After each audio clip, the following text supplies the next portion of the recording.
This afternoon I wanted to talk about ND filters. I'm holding a 3-stop ND filter and a 10-stop ND filter. And we use these to block light out during the day so we can create motion in an image. I'm going to take a picture of the monorail as it comes by, and I'm also going to take a picture at the same time with another camera without an ND filter. And I'm going to show you what you can do and how creative you can get with these filters. Basically what they're doing is just letting less light into the camera at different levels. So depending on how dark your ND filter is, that's how much light you'll be blocking out.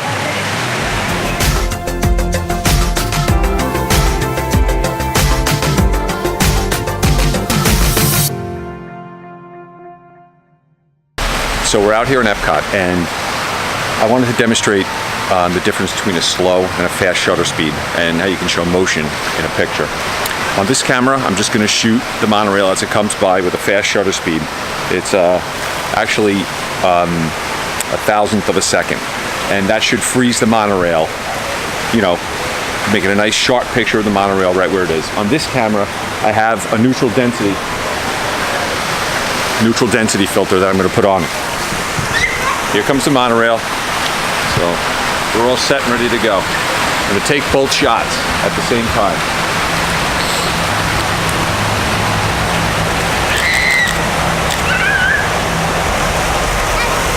Now, on this picture, it's completely sharp, and the monorail's blurred in this one. And this is a way you can control light during the day by using a filter. It basically puts like a shade over your lens, like sunglasses, and it lets in less light, which allows you to use a slower shutter speed so that you can blur whatever you're taking a picture of. We use this all the time for waterfalls. We found waterfalls, so we're going to be here a while. So we're in the Canada Pavilion, and there's a little water spray around, but I thought this would be a great place to show you how to shoot a waterfall. This is the same type of thing that I did over by the Imagination Pavilion with the monorail, where I actually blurred the monorail by slowing down my shutter speed. I'm going to do the same thing here. I'm using a 10-stop neutral density filter, and I want to go for about a 6-second exposure. That should be enough to make the water nice and soft. The reason I have the camera on a tripod is, with a 6-second exposure, there's no way I could hand hold this and have everything sharp in the image. So, typically we use our tripods at night, but during the day with these type of shots, you have to have a tripod with you, or otherwise you're just not going to get these type of shots, unless you put your camera on something stationary. But with the tripod, it gives you the freedom to move around and set your shot up any way you want. Eric's going to pan back around, and he's going to show you that the waterfall is actually mostly in the sun, but the bottom portion of this image is going to be in the shade. This is not the ideal time to shoot this, but we're here, so we're going to do it.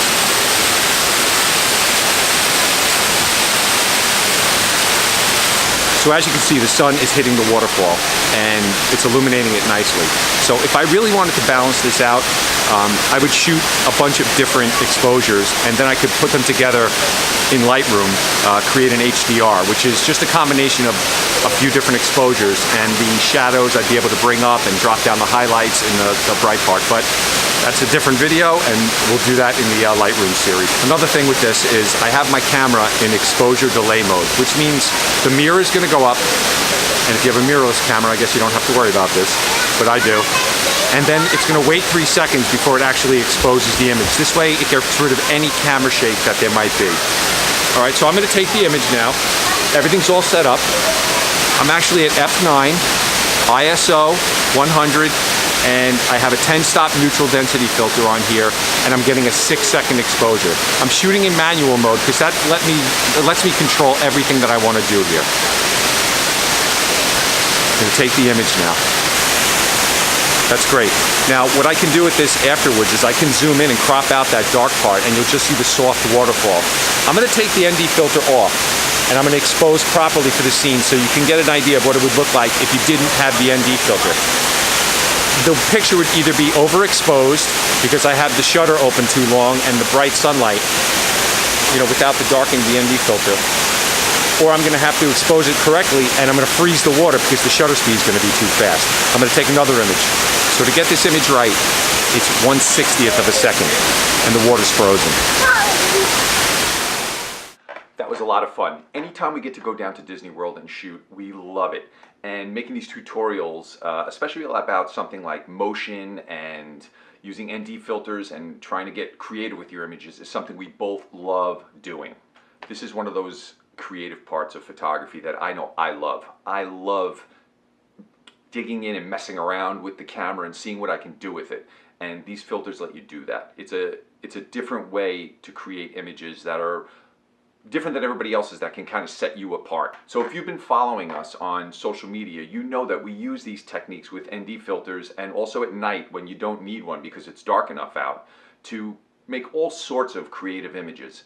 We've used these in the parks to shoot fireworks, of course, because you don't need a ND filter at night. We've used them to blur parades, create motion in crowd scenes. We've shot waterfalls in Disney when we go on vacations, in upstate New York. New York City, we've used it to blur the motion in the streets sometimes. So there are so many different ways that you can use motion. At the beach, you can blur the water, you can blur skies.